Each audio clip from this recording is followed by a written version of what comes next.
Perkenalkan, nama saya Novia dengan NIM 2417145 dari Prodi Administrasi Publik. UTS MK Sistem Hukum di Indonesia. Sistem hukum di Indonesia. Sistem adalah suatu kompleksitas elemen yang terbentuk dalam satu kesatuan interaksi atau proses. Masing-masing elemen terikat dalam satu kesatuan hubungan yang satu sama lain saling bergantungan. Sedangkan hukum adalah sistem peraturan yang dibuat oleh lembaga yang berwenang untuk mengatur tingkah laku manusia dalam masyarakat. Hukum berasal dari kata Arab yaitu hukum, berarti ini memiliki arti dasar memutuskan, menetapkan, memerintah, atau mengadili. Hukum sulit untuk didefinisikan.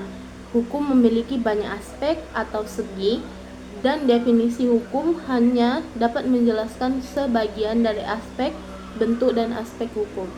Tidak ada definisi hukum yang memadai dan seragam disebabkan oleh perbedaan latar belakang, pengetahuan, pengalaman, dan orang yang mendefinisikan. Definisi hukum yang pertama, Toko Utrecht HT, definisinya adalah hukum adalah himpunan petunjuk hidup yang berupa perintah dan larangan yang mengatur tata tertib dalam suatu masyarakat dan seharusnya ditaati oleh anggota masyarakat yang bersangkutan. Oleh karena pelanggaran petunjuk hidup tersebut dapat menimbulkan tindakan oleh pemerintah atau penguasa masyarakat.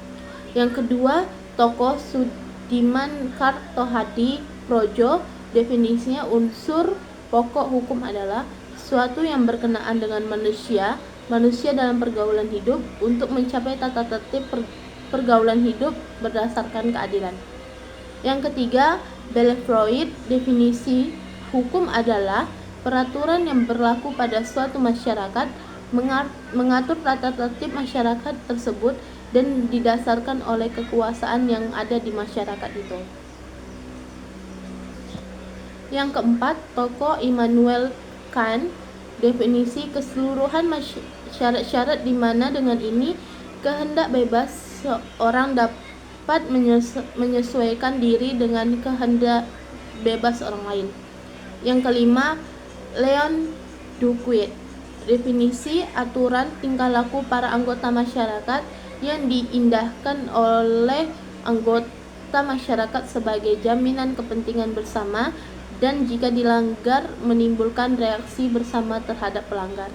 Yang keenam, Apelodon, definisi tidak ada definisi yang tepat atas hukum.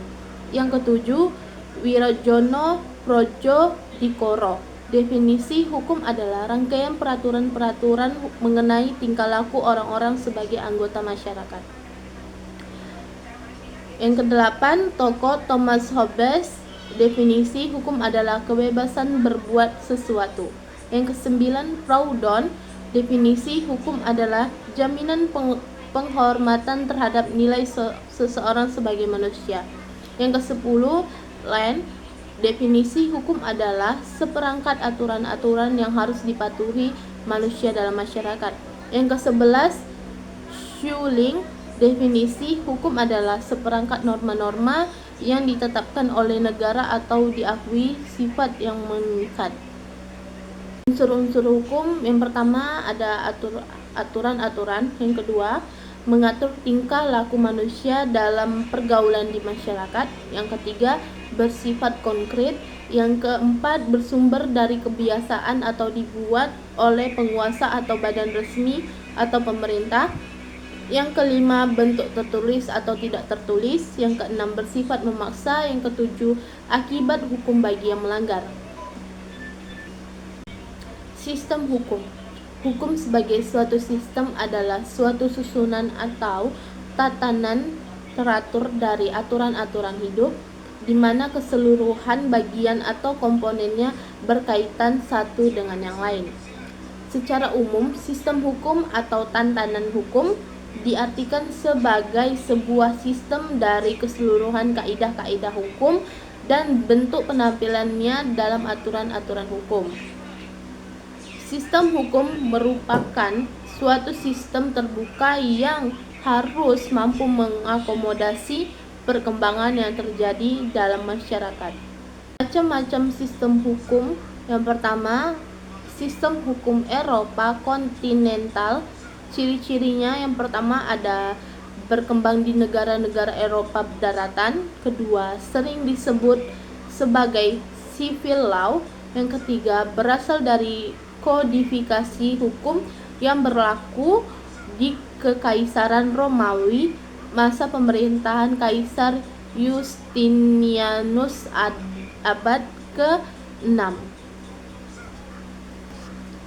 Keempat, kumpulan peraturan hukumnya disebut Corpus Juris Civilis.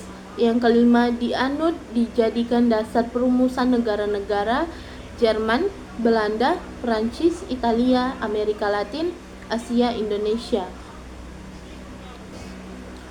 Prinsip dasar sistem hukum Eropa kontinental. Hukum memperoleh kekuatan mengikat karena diwujudkan dalam peraturan-peraturan yang berbentuk undang-undang dan tersusun secara sistematik di dalam kodifikasi atau kompilasi tertentu. Tujuan hukum, kepastian hukum atau nilai utama hanya dapat diwujudkan kalau tindak-tindakan hukum manusia di dalam pergaulan hidup diatur dengan peraturan hukum tertulis. Hakim tidak dapat leluasa menciptakan hukum yang mempunyai kekuatan mengikat. Ketiga, hukum berfungsi menetapkan dan menafsirkan peraturan dalam batas-batas wewenangnya. Prinsip dasar sistem hukum Anglo-Saxon sebagai berikut. Yang pertama, sumber hukum. Putus-putusan hakim dan atau pengadilan mewujudkan kepastian hukum. Yang kedua, prinsip-prinsip dan kaedah hukum dibentuk dan menjadi kaedah yang mengikat hukum. Hukum pidana menurut ahli hukum pidana W.L.G. Lemary. Hukum pidana itu dari norma-norma yang berisi keharusan-keharusan dan larangan-larangan yang telah dikaitkan dengan suatu sanksi berupa hukuman, yakni suatu penderitaan yang bersifat khusus. Moel Jadmo, hukum pidana adalah bagian dari keseluruhan hukum yang berlaku di suatu negara selain dari hukum perdata, hukum tata negara, dan hukum tata pemerintah, hukum agraria, hukum perburuan, dan sebagainya. Algra Jansen, hukum pidana merupakan alat yang digunakan oleh penguasa atau hakim untuk memperingati mereka yang telah melakukan suatu perbuatan yang tidak dibenarkan. Hukum pidana material. 1. Hukum pidana material.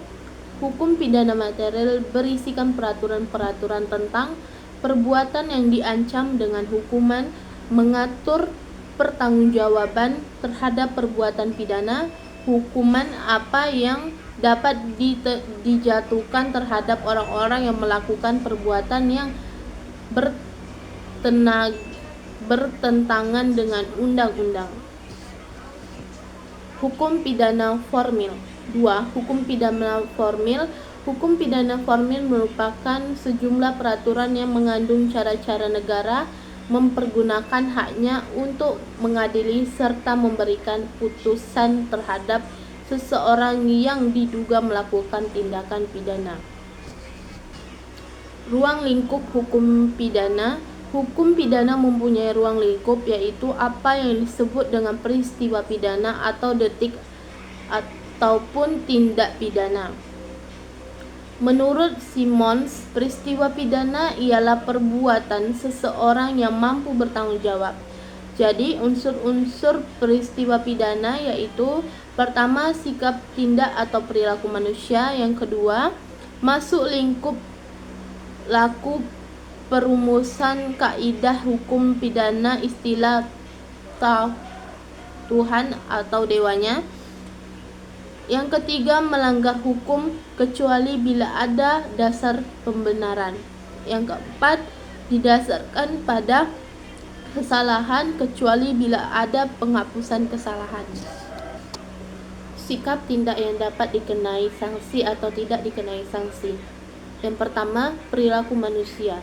Bila seekor singa membunuh seseorang anak bayi, maka singa tidak dapat dihukum. Yang kedua, terjadi dalam suatu keadaan di mana sikap tindak tersebut melanggar hukum. Misalnya, anak yang bermain bola menyebabkan pecahnya kaca rumah orang. Yang ketiga, pelaku harus mengetahui atau sepantasnya mengetahui tindakan tersebut merupakan pelanggaran hukum. Dengan pecahnya kaca jendela rumah orang tersebut, tentu diketahui yang melakukannya bahwa akan menimbulkan kerugian orang lain. Yang keempat, tidak ada penyimpangan kejiwaan yang mempengaruhi sikap tindak tersebut. Orang yang memecahkan kaca tersebut adalah orang yang sehat dan bukan orang yang cacat mental. Dilihat dari perumusannya, maka peristiwa pidana atau delik dapat dibedakan dalam: yang pertama, delik formil. Tekanan perumusan delik ini ialah sikap tindak atau perbuatan yang dilarang tanpa merumuskan akibatnya. Misalnya pasal 297 KUHP, perdagangan wanita dan perdagangan anak laki-laki yang belum dewasa diancam dengan pidana penjara paling lama 6 tahun. Yang kedua, delik material. Tekanan perumusan delik ini adalah akibat dari suatu sikap, tindak atau perilakuan. Misalnya pasal 359 KUHP, barang siapa karena kelalaiannya menyebabkan matinya seseorang. Sekian dari saya. Assalamualaikum warahmatullahi wabarakatuh.